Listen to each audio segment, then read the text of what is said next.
Hello friends, welcome to our YouTube channel MS study online. आज की video में हम NCERT मैथ क्लास 10 के लिए एक्सरसाइज 1.3 का क्वेश्चन नंबर 1 करने जा रहे हैं। अर्थात आज हम एक्सरसाइज 1.3 स्टार्ट करने जा रहे हैं। ठीक है जी। तो क्वेश्चन है हमारा, सिद्ध कीजिए कि √5 एक अपरिमेय संख्या है। अर्थात हमें प्रूव करना है कि √5 इज एन इर्रेशनल नंबर। ठीक है, तो इसमें जो है पहले तो मैं आपसे यहाँ दो बात बताना पाऊंगा। पहले तो आपको पता होना चाहिए रेशनल नंबर और रेशनल नंबर क्या होते हैं, अर्थात परिमेय संख्या और अपरिमेय संख्या क्या होती है। ठीक है, तो सबसे पहले इस पर मैं आपको थोड़ा सा कुछ बताना चाहता हूँ। देखिए, हमारे जो रेशनल नंबर होते हैं, पहले हम रेशनल नंबर देख लेते हैं। तो रेशनल नंबर जो होते हैं हमारे, उसमें हमारे जो देखिए कोई भी अगर हमारे पास रेशनल नंबर है तो हम जो है रेशनल नंबर को, जैसे हमारे पास कोई भी रेशनल नंबर a है, ठीक, तो हम इसे जो हमारा जो रेशनल नंबर होगा हमेशा P/Q के रूप में लिखा जा सकता है। और वेयर आपका Q नॉट इक्वल टू 0। ठीक, देखिए ये कंडीशन आपने कई बार देखी होगी, मैं इसको आप बहुत ही अच्छे में मैं आपको बताना चाहता हूँ। देखिए हमारे पास क्या होता है, कोई भी नंबर है, परिमेय संख्याएं कौन कौन सी होती है, रेशनल नंबर कौन कौन से होते हैं। तो देखिए परिमेय संख्याएं सारी जितनी भी पूर्ण संख्या है, अर्थात जितने भी आपके जो कंप्लीट इंटीजर हैं वो सारे टोटल जो है परिमेय संख्या है। परिमेय संख्याएं हमारी कैसे हो सकती है कि एक भी परिमेय संख्या है, 2 भी है, 3 भी है, 3/5 भी है, 4/5 भी है, 3/7 भी हो सकता है परिमेय संख्या। ठीक है, 0.6 भी हो सकता है, 2.5 भी हो सकता है। तो ये सब परिमेय संख्या है, क्योंकि हम इन सभी इस तरह की माइनस भी लगा लीजिए, माइनस भी अगर हो तो भी परिमेय संख्या मानी जाएगी। ठीक है, अगर कोई सी के आगे माइनस है तब भी परिमेय संख्या मानी जाएगी। तो इन्हें हम P/Q के रूप में बदल सकते हैं। जी हाँ, देखिए कोई भी संख्या लीजिए, 1 है, यो हमें P/Q के रूप में दिख रहा है ना, क्योंकि हम इसे 1/1 भी तो लिख सकते हैं ना। ठीक है, 1/1 भी तो, अगर कोई नंबर सिंगल है तो उसका 1/1 तो होते हैं ना। तो और यहाँ जो हमारा Q नॉट इक्वल टू 0 अर्थात 1 है, 0 तो है नहीं। तो इस तरीके से परिमेय संख्या होती है। हम इसको विरोधाभास विधि से करेंगे, परंतु उससे पहले मैं आपके एक बात पूछना चाहता हूँ। मान लीजिए, देखिए आप कभी एक नदी है और उस नदी को आपको पार करना है। ठीक, आपने पार करना है, आप उस नदी को पार करना चाहते हैं और आप नदी के इधर एक केवट है जो नाव चलाता है, वो आपको नदी पार कराएगा। तो आप केवट से कहते हैं कि मुझे नदी पार करनी है। अगर केवट आपको नाव की जगह बोल दे कार है, और आपसे कहे माना एक नाव है, इसे मान लीजिए और नाव है ये, और आप इस नाव जो कार में बैठकर नदी पार कर दीजिए, नदी पार हो जाएगी। तो आप कहेंगे नहीं ये तो कार है। तो केवट कहता है आपसे नहीं, मान लीजिए ये एक नाव है। ठीक है, मान लेते हैं। जब नाव के, यदि आपने कार को नाव मानकर और कार चलाकर आप नदी में बढ़ गए तो क्या होगा? देखिए क्या होगा, आप डूब जाएंगे। ठीक है, डूब क्यों जाएंगे? क्योंकि आपने जो है गलत जो है कल्पना करी है, गलत मान लिया आपने। यदि मैंने बताया था मैथ के जितने भी क्वेश्चन हैं वो लेट और माना पे है, यानी कि आपके मैथ में अधिकतर क्वेश्चन जो है लेट और माना के आधार पर होते हैं, यानी मानना ही पड़ता है, आपको लेट करना ही पड़ता है। परंतु मैंने ये नहीं कहा था गलत मान लेना। अगर गलत मानोगे तो बेटा आंसर लास्ट में गलत ही आएगा। ठीक है, तो यही विरोधाभास विधि है। अगर हम सही चीज को गलत मान लेते हैं और लास्ट में हमें त्रुटि नजर आती है, उनको थोड़ा आपको उसके पहले पृष्ठभूमि बननी बहुत जरूरी है। आपके माइंड में क्वेश्चन ही समझ में आना चाहिए। मेरा मानना है क्वेश्चन समझ में आना चाहिए, आंसर समझ में आराम से आ जाता है। जब लोग आपके माइंड में क्वेश्चन ही समझ में नहीं आएगा, आप प्रश्न ही नहीं समझ पाएगी प्रश्न कहना क्या चाह रहा है आपसे, तो आप प्रश्न का आंसर नहीं दे सकते। मेरा अपना ये मानना है कि पहले क्वेश्चन समझ में आना चाहिए। अब आपकी क्वेश्चन समझ में आ गया, अब हमें क्या करना है, इसमें जो विधि है, इसे √5 को हम अपरिमेय संख्या सिद्ध करेंगे। तो उसके लिए हमने देखिए क्या किया। सबसे पहले माना √5 एक परिमेय संख्या है।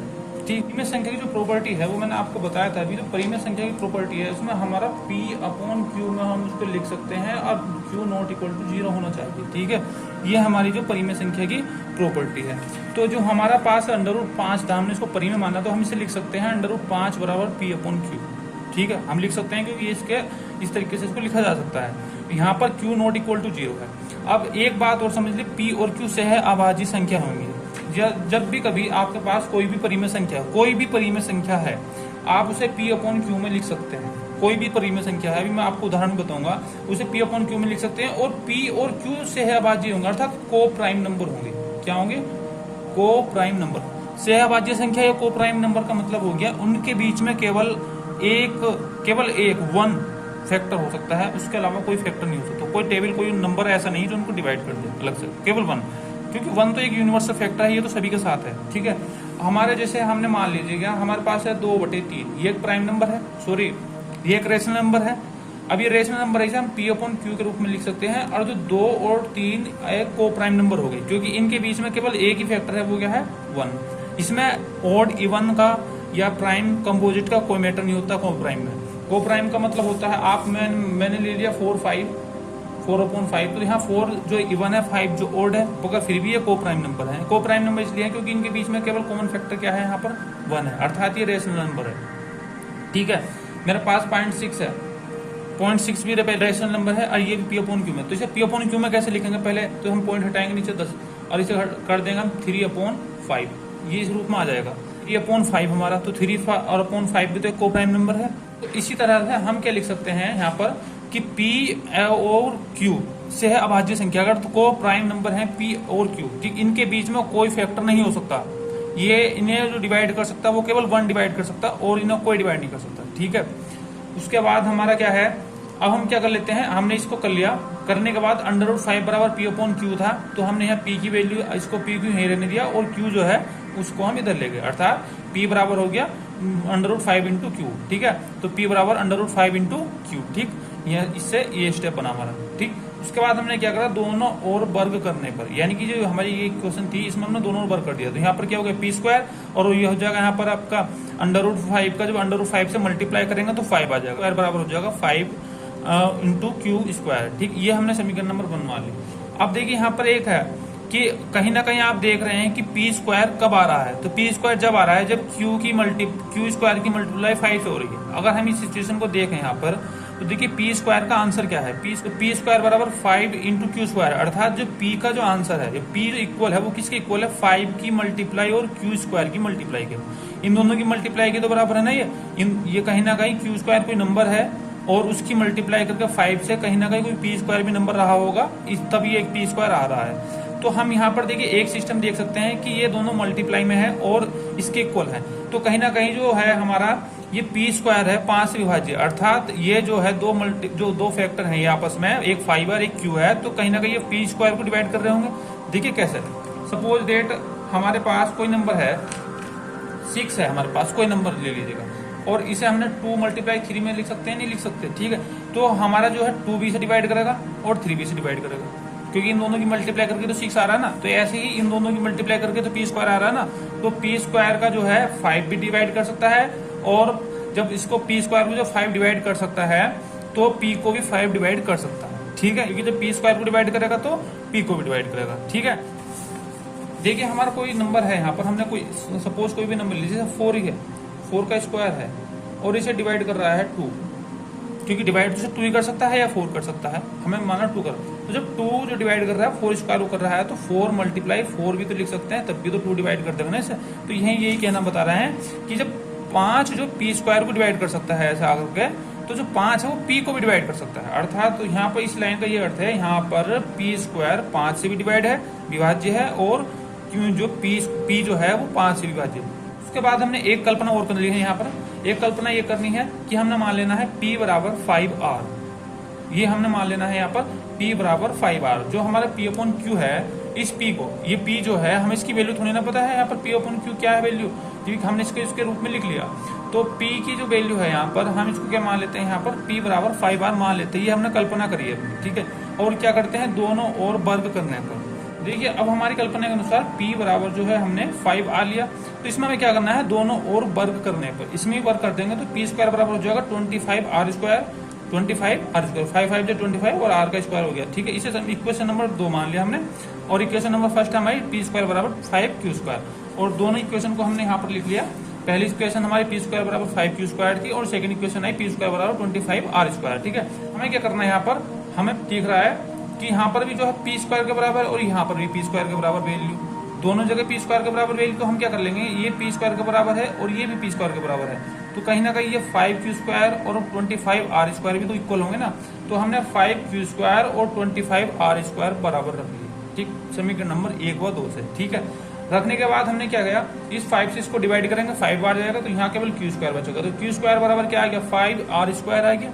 अब इस सिचुएशन में हमने अगर देखा जब 20 क्यू स्क्वायर बराबर 5r² है, तो सेम वही कंडीशन जो पहले की थी कि क्यू स्क्वायर जब 5 से विभाज्य हो जाएगा, क्यों हो जाएगा, क्योंकि ये इन दोनों की मल्टीप्लाई ही तो क्यू स्क्वायर है, तो अर्थात क्यू स्क्वायर 5 से डिवाइड हो जाएगा और क्यू भी 5 से डिवाइड हो जाएगा। ठीक है, जब हमारा क्यू भी डिवाइड हो गया 5, क्यू स्क्वायर हमारा 5 से डिवाइड होगा तो क्यू भी 5 से डिवाइड होगा ही होगा। ठीक है,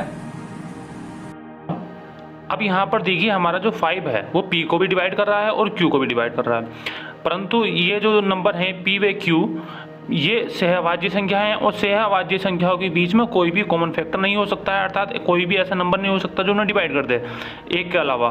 परंतु यहाँ जो 5 इन दोनों को डिवाइड कर रहा है तो ये हमारी जो है यहाँ पर त्रुटि हो रही है, क्योंकि जो भी जितनी भी परिमेय संख्याएं होती हैं उनमें जो है एक अभाज्य गुणनखंड होते हैं, सहभाज्य गुणनखंड होते हैं, P अपॉन जो Q होता है तो उसमें P Q जो होते हैं वो सहभाज्य होते हैं, परंतु ये हमारे यहाँ पर मिस्टेक हो रही है। तो ये मिस्टेक होने का कारण है, त्रुटि होने का कारण है, हमने इसको जो गलत मान लिया है, अर्थात ये अपरिमेय संख्या थी और उन्होंने इसको परिमेय मान लिया है। ठीक है, तो ये जो त्रुटि हो रही है यही हमारा, तो यही विरोधाभास नियम है, इसी के तहत हम इसको सवाल को कर सकते हैं। यहाँ पर कंप्लीट हुआ। देखिए अब यदि आपको इसमें कोई त्रुटि किसी तरह की कुछ प्रॉब्लम है तो मुझे कृपया करके एक बार कमेंट करके बताएं कि यहाँ पर सर ये प्रॉब्लम है। ठीक है, ये हमें यहाँ पर कॉन्सेप्ट समझ में नहीं आ रहा, तो मैं उसका सोल्यूशन आपको दूंगा। ठीक है, अभी इसमें क्वेश्चन में कुछ इतना खास नहीं था, बड़ा सिंपल सा क्वेश्चन है, बस आपको एक परिकल्पना करनी है। इसमें परिकल्पना क्या है कि √5 जो है P अपॉन Q हमें इसके रूप में ले लेना है और इसे परिमेय संख्या मान लेना है, और ये लास्ट में हमारा विरोधाभास आ जाएगा। क्यों आ जाएगा, क्योंकि हमारा जो है ये परिमेय संख्या नहीं अपरिमेय संख्या है। ठीक है, बड़ा सिंपल सा है। और जो P अपॉन Q है, P अपॉन Q हमने इसलिए लिया है क्योंकि परिमेय संख्या को P अपॉन Q में व्यक्त किया जा सकता है, जहां Q नॉट इक्वल टू 0 होता है, और P और Q जो होती है सहभाज्य संख्याएं होती हैं। सहभाज्य संख्या उन्हें बोलते हैं जो को प्राइम नंबर होते हैं। को प्राइम मतलब जिनके बीच में कोई कॉमन फैक्टर नहीं होता, कोई कॉमन फैक्टर हो ही नहीं सकता है। यहाँ पर जो है कॉमन फैक्टर निकल कर आ रहा है हमारा, क्यों निकल कर आ रहा है, क्योंकि ये अपरिमेय संख्या है, ये परिमेय संख्या नहीं है। ये गलती इसलिए हो रही है, हमने इसे गलती से परिमेय मान लिया है, इसलिए ये दो कॉमन फैक्टर 5 निकल कर आएगा लास्ट में आपका। ठीक है, बड़ा सिंपल सा है, आप इसको एक बार वीडियो को रिपीट करके देख लीजिएगा, समझ में आ जाएगा अच्छे से। आई होप कि आपको समझ में आ गया होगा। ठीक है, वीडियो को अंत तक देखने के लिए बहुत बहुत धन्यवाद।